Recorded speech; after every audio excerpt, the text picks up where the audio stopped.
Sebanyak 19 pelajar SMA sederajat terjaring razia oleh Dinas Pendidikan Kota Pematang Siantar di sejumlah tempat di Taman Kota, tempat permainan biliar dan kafe.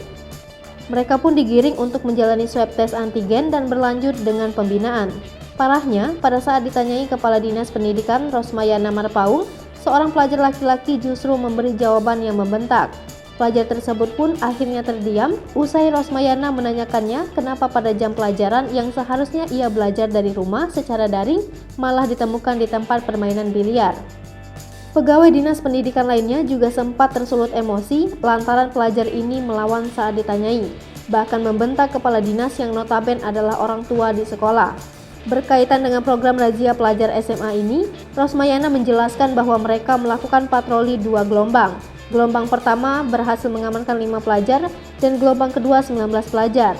Rosmayana menjamin razia yang dilakukan tidak pandang bulu dan tetap akan melakukan razia ataupun melakukan patroli ketika melihat ada siswa yang berkeliaran tidak di tempat semestinya. Terhadap ke-19 pelajar SMA sederajat yang diamankan ini, Dinas Pendidikan akan memanggil guru bimbingan konseling masing-masing sekolah untuk melanjutkan pembinaan dengan memanggil orang tua siswa yang bersangkutan.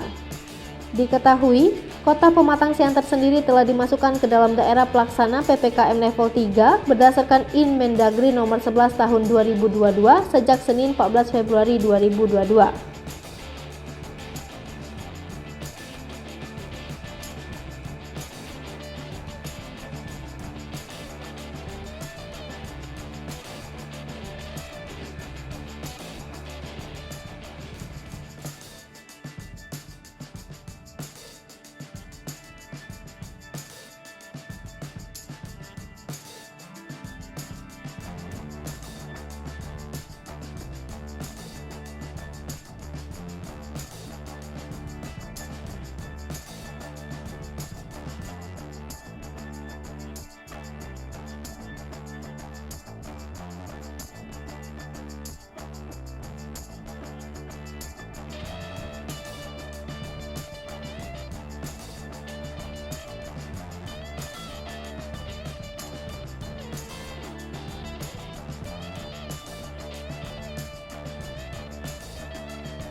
Hai pemirsa Sri Popo TV, jangan lupa komen, like, dan subscribe, serta tonton terus berita-berita terupdate